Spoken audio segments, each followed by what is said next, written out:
Hey, selamat datang kembali di Hororisme. Masih bersama aku, Iki Scarlett.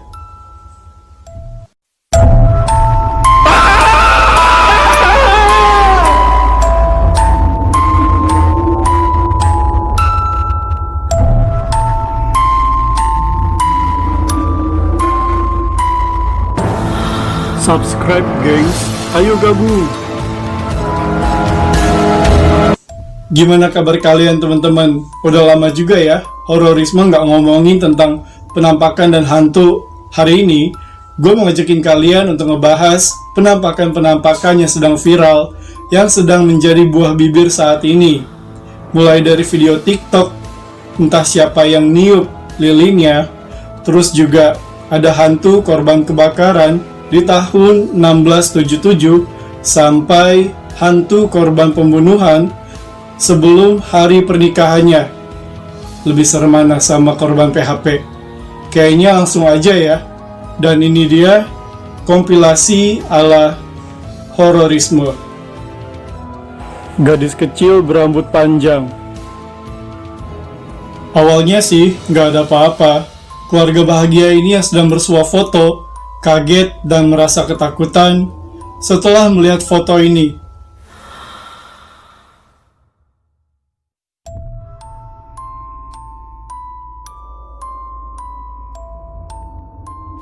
Saat keluarga bahagia ini melihat hasil fotonya, ibunya langsung notice nih, dan dia langsung berperasaan kok kayak ada yang nggak biasa. Terus dia bilang, ia seperti melihat ada gadis kecil berambut panjang memegang sesuatu dan membuat dia panik. Langsung dia bilang ke suaminya, melihat foto ini tubuhku langsung gak enak badan, dia bilang.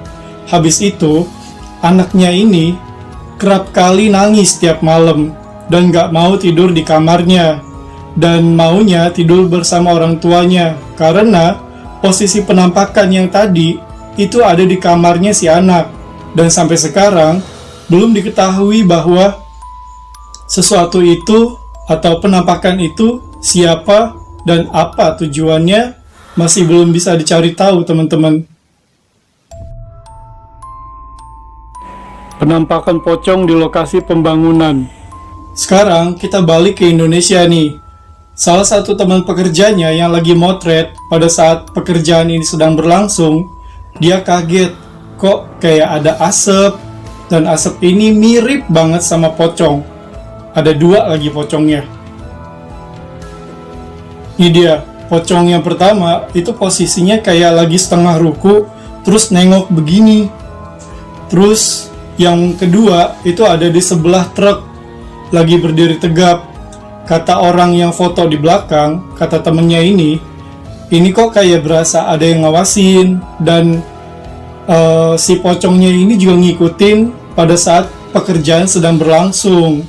Gak lama kemudian ada suara ketawa-ketawa, tapi gak tahu arahnya dari mana.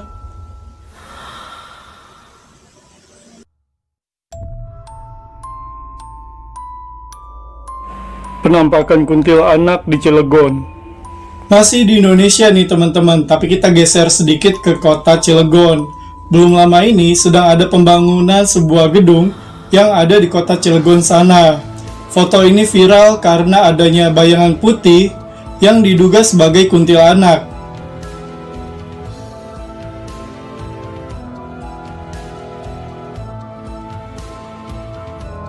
Sebuah proyek pembangunan yang ada di kota Cilegon dihebohkan oleh sesosok bayangan putih yang diduga sebagai kuntilanak.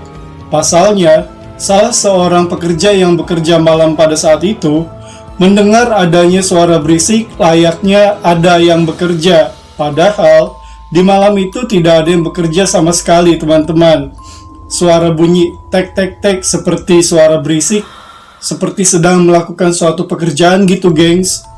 Nah, foto ini didapatkan secara tidak sengaja loh. Setelah itu, di lantai 2 atau di lantai 3 ada percikan cahaya dan suara seperti ledakan, dan ini berulang sampai 3 kali teman-teman. Siapa yang tiup lilinnya? Kali ini kita akan ngebahas salah satu video TikTok yang lagi viral saat ini. Video TikTok ini diunggah oleh salah satu pengguna TikTok, teman-teman. Dia mengunggah sebuah video yang cukup misterius karena ada yang niup lilin ulang tahun anaknya.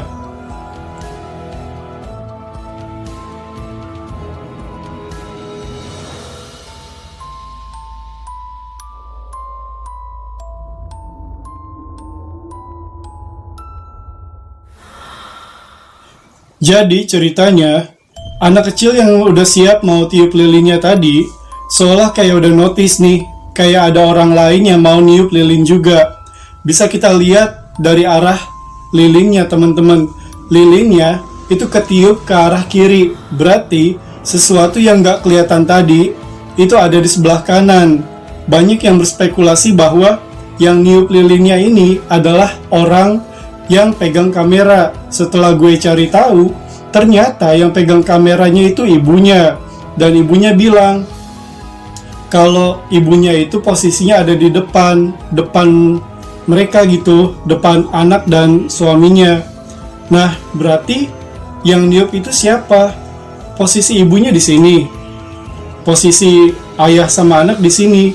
Berarti nggak mungkin dong kalau dari depan ke samping, pasti dari depan ke belakang kan. Nah, banyak banget yang berspekulasi juga kalau itu adalah salah satu teman dari kecil alias Ari-Ari. Ya, itu mitos sih ya, tapi gue juga nggak tahu sih soal itu. Kayaknya bisa ada yang bisa dipercaya, bisa juga enggak sih. Menurut kalian gimana? Coba dong komentar di bawah, gengs. Gue juga penasaran. Hantu korban kebakaran 1677. Pengalaman dari seorang perempuan yang bernama Natasha memberikan kesan angker ketika kita melihat foto yang ia unggah ke sosial media. Foto ini membuktikan sebuah eksistensi dari sesosok makhluk astral.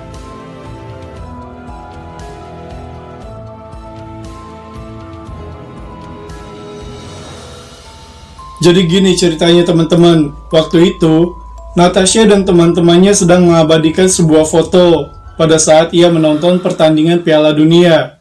Waktu dia mengenang kembali foto yang ia potret tadi, ia melihat adanya sosok yang sedang menggendong bayi. Temannya yang melihat juga, dan ia pun tahu, kata temannya ini, rumah ini dulunya bekas kebakaran di tahun 1677. Dan menelan korban yang bernama Jane. Nah, hantu ini dipercaya sebagai Jane, arwahnya Jane nih. Nah, setelah aku cari tahu lagi, ternyata di tahun 1995 sempat terjadi pengejaran hantu, dan sampai sekarang masih menjadi perdebatan dan kontroversi nih. Apakah ini sosok hantu yang waktu itu pada tahun 1995 dikejar-kejar? Miris juga ya ceritanya. Hantu korban pembunuhan sebelum hari pernikahan. Belum lama ini adanya sosok penampakan yang membuat foto ini viral, dikarenakan kita bisa melihat dengan sangat jelas tentang sosok menakutkan yang satu ini.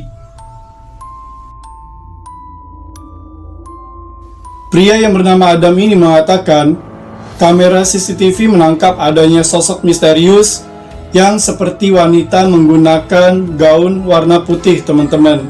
Sosok ini mengambang di atas puing-puing pada lokasi konstruksi, yang pada saat itu, semua orang yang melihat rekaman tersebut menduga bahwa sosok ini adalah korban pembunuhan sebelum hari pernikahannya. Kalau kita bandingkan dengan semua penampakan dan cerita yang sudah kita bahas tadi, di sini kita bisa lihat ya, gaunnya berwarna putih, wajahnya pucat, rambutnya panjang, tangannya juga pucat, seperti memegang sesuatu. Di sini memang kelihatan nyata banget sih. Bagaimana menurut kalian, teman-teman? Terlepas dari kata real atau hoax, bisa dibilang itu kembali lagi kepada kepercayaan masing-masing, karena memang gak bisa dipungkiri lagi sih, dunia kita ini memang berdampingan dengan dunia lain, dimana yang gue sendiri juga pernah ngalamin, seperti yang kalian udah pernah lihat waktu gue launching pertama di YouTube, teman-teman. Nah, gue yakin juga sih, selain gue, di luar sana juga pasti banyak yang ngalamin, ya enggak? Oke, kayaknya segitu dulu ya. Gue mau ngucapin thank you buat teman-teman yang udah nongkrong bareng, yang udah bareng-bareng sama gue di sini. Buat teman-teman yang baru aja menemukan channel ini, yuk gabung dengan cara klik tombol subscribe di bawah, like, komen, ajak teman-teman kalian agar kita bisa hororisme bareng-bareng. Bye.